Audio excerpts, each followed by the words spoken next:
जय हिंद फ्रेंड्स, स्वागत है आपको अपने यूट्यूब चैनल में। दोस्तों, आज की इस वीडियो में हम लोग जानेंगे कि एनसीसी एयर विंग में भर्ती कैसे हो। दोस्तों, जैसा कि हम लोग जानते हैं, हमारे इंडियन आर्म फोर्सेज 3 भागों में बांटा गया है, Indian army, Indian navy, Indian air force. वैसे ही एनसीसी भी 3 कैटेगरी में बांटा गया है, यानी 3 भाग में बांटा गया है, army wing, air wing, naval wing. जैसे जैसे वहाँ पर 3 विंगों में है, वैसे यहाँ पर भी 3 विंगों में एनसीसी है। क्योंकि मैं अभी खुद एयर विंग से एनसीसी कर रहा हूँ, तो आपको घबराने की कोई भी बात नहीं है। मैं आपको इस वीडियो में एयर विंग में कैसे भर्ती हो, क्या प्रोसेस है, रिटेन क्या होता है, फिजिकल क्या होता है, मेडिकल क्या होता है, इसका जितना भी प्रक्रिया है, भर्ती के जितना भी फुल प्रोसेस है, मैं आपको इस वीडियो में पूर्ण बताऊंगा। तो चलिए शुरू करते हैं। तो दोस्तों, एनसीसी एयर विंग की भर्ती साल में एक बार होता है, वो भी जून और जुलाई के महीना में। तो सबसे पहले आपको अपने नियरेस्ट एनसीसी यूनिट में जाना पड़ेगा, वो भी एयर विंग का यूनिट में जाना पड़ेगा। वहाँ पर आप किसी भी पीआई स्टाफ या एएनओ से आप पूछेंगे कि सर न्यू भर्ती कब आने वाली है, तो वो बताएंगे कि इतने तारीख का रिटर्न के एग्जाम है, इतने तारीख का न्यू भर्ती आएगी। तो आप उनसे पूछ लेंगे। अगर क्वालिफिकेशन की बात करें कि एनसीसी एयर विंग में भर्ती होने के लिए आपके पास क्या योग्यता होना चाहिए, पढ़ाई में आपका क्या योग्यता होना चाहिए, तो इसके लिए आप 12 पास होना चाहिए। आप 12 पास होने के बाद आपके 12 में फिजिक्स और मैथ होना कंपलसरी है। अगर आपके 12 में फिजिक्स और मैथ नहीं है तो आप एयर विंग में अप्लाई नहीं कर सकते हैं, आप आर्मी में अप्लाई कर लीजिए। तो ये वीडियो स्पेशली एयर विंग वालों के लिए है, तो मैं एयर विंग वालों के लिए बताऊंगा। और साथ ही आपका इंग्लिश में 50 मार्क्स से प्लस होना चाहिए। और इसके बाद आप रिटन एग्जाम में बैठ सकते हैं। वहाँ पर जाएंगे, आपका रिटन एग्जाम होगा। रिटन एग्जाम में आपको मोस्ट प्रोबेबली क्वेश्चन आएगा, इंग्लिश से आएगा, वो भी बेसिक इंग्लिश रहेगा। उसके बाद फिजिक्स आएगा और थोड़ा बहुत मैथ आएगा, और थोड़ा बहुत आप जिस स्टेट से है उस स्टेट का जनरल नॉलेज आएगा कि आपके स्टेट का गवर्नर कौन है, और भी आपके स्टेट में नेशनल पार्क वगैरह वगैरह, इस थोड़ा बहुत जनरल नॉलेज आपके स्टेट के बारे में पूछा जाएगा। और इसमें 2-3 आपका सब्जेक्टिव भी क्वेश्चन रहेगा। सब्जेक्टिव क्वेश्चन की बात करें तो उसमें आपका रहेगा कि आप एनसीसी क्यों ज्वाइन करना चाहते हैं, आपको एनसीसी ज्वाइन करने का पर्पस क्या है। अगर आप एनसीसी ज्वाइन करेंगे तो आप अपने कॉलेज लाइफ और एनसीसी लाइफ को कैसे मैनेज कर पाएंगे, तो ये आपकी सब्जेक्टिव क्वेश्चन होगा। रिटन एग्जाम होने के बाद आपका फिजिकल के लिए बुलाया जाएगा। उस फिजिकल में आपको 1600 मीटर दौड़ रहेगी। उस दौड़ में आपको मोटा मोटी 6 से 7 मिनट में आपको कंप्लीट कर लेना है दौड़।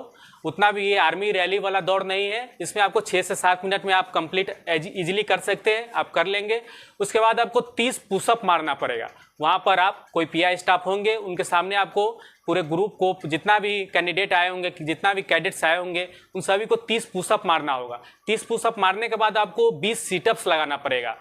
20 सीटअप लगाने के बाद आपको बता दिया जाएगा कि इतने तारीख से इसका फिजिकल का रिजल्ट आएगा। अब फिर आप जाइएगा यूनिट में, आप देख लीजिएगा कि आपका लिस्ट में नाम होगा। अगर आप पास किए होंगे, अगर आप क्वालिफाई किए होंगे तो आपका लिस्ट में ज़रूर नाम होगा। आप वहाँ पर देख लीजिएगा कि मेरा लिस्ट में नाम है। फिर आपको इंटरव्यू के लिए बुलाया जाएगा। इंटरव्यू में आपको इंट्रो पूछा जाएगा, यानी कि आपका इंट्रोडक्शन, अपने बारे में आप बताइए। और इसके अलावा आपको एनसीसी के बारे में छोटा मोटा क्वेश्चन पूछा जाएगा, जैसे कि एनसीसी की स्थापना कब हुई और एनसीसी का मोटो क्या है। जैसा कि हम सब जानते हैं, एनसीसी का मोटो है अनुशासन और एकता, यानी यूनिटी एंड डिसिप्लिन।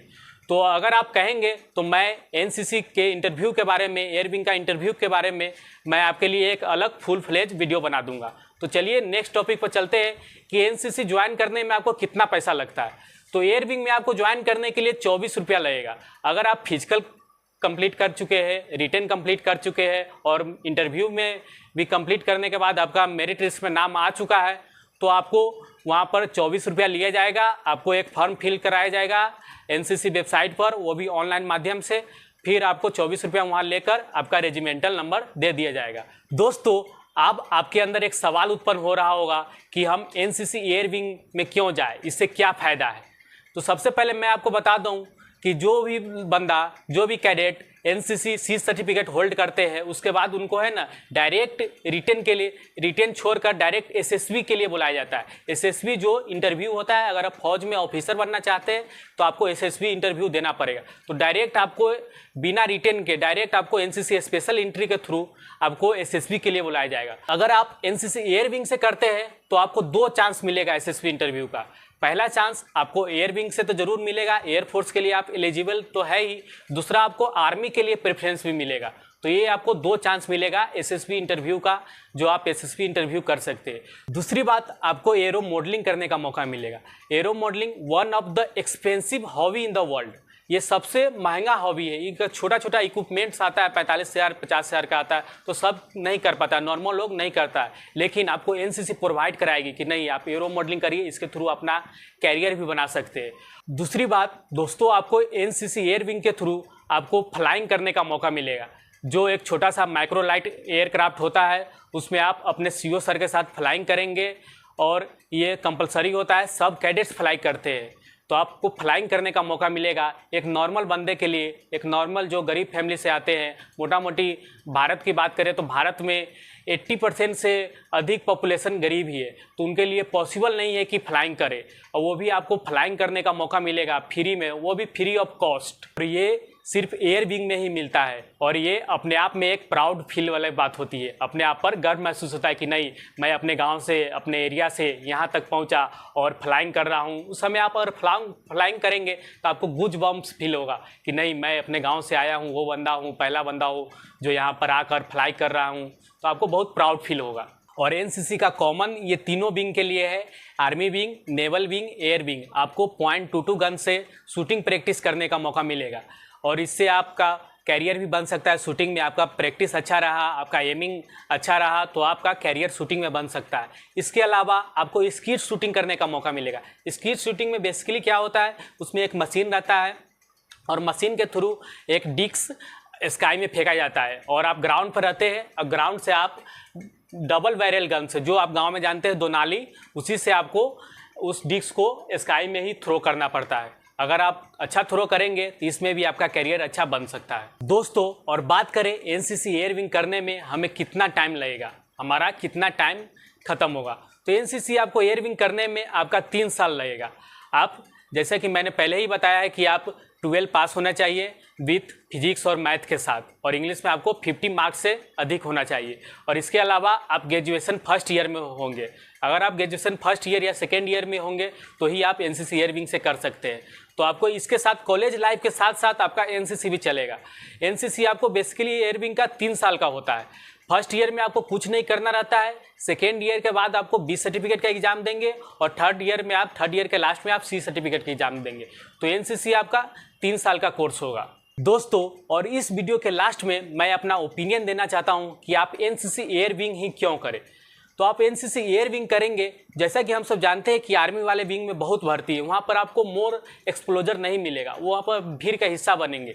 अगर आप एयर विंग में ज्वाइन करेंगे तो आपका बहुत सारा एक्सपोजर मिलेगा, क्योंकि यहाँ पर नंबर ऑफ कैडेट्स कम होते हैं, यहाँ पर सिलेक्टेड कैडेट्स होते हैं, और यहाँ पर आपको बहुत सारा एक्सपोजर मिलेगा। आप अलग भीड़ का हिस्सा बनेंगे, आप किसी भी कैंप में जाएंगे आपका एक अलग रुतबा रहेगा। और दोस्तों यहाँ पर आपको सब चीज़ फ्री में मिलेगा, तो फ्री में ही मिल रहा है। आपको सिर्फ 24 रुपया लग रहा है, वो भी रेजिमेंटल नंबर लेते समय, उस समय आपको 24 रुपया लग रहा है। अगर आप दुर्गा पूजा ड्यूटी, छठ पूजा ड्यूटी और भी छोटी छोटी ड्यूटी आती है, पर डे के हिसाब से आपको 400 से 500 रुपया दिया जाएगा, वो भी एनसीसी के थ्रू।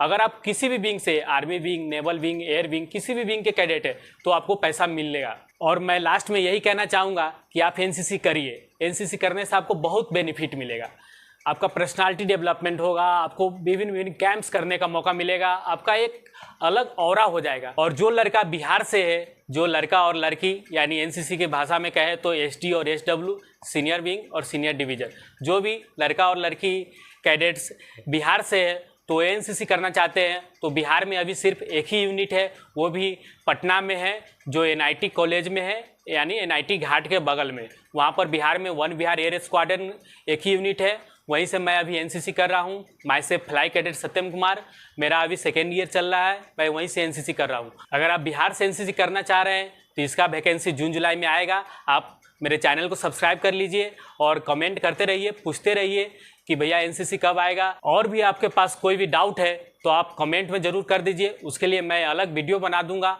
अगर मुझे समय मिला तो मैं आपको रिप्लाई भी कर दूंगा कमेंट में, और समय नहीं मिला तो मैं एक सभी कमेंट का इकट्ठा कर एक डाउट सेशन ले लूँगा, पूरा डाउट का आपका पूरा एक वीडियो बना दूंगा। मिलते हैं नेक्स्ट वीडियो में। जय हिंद।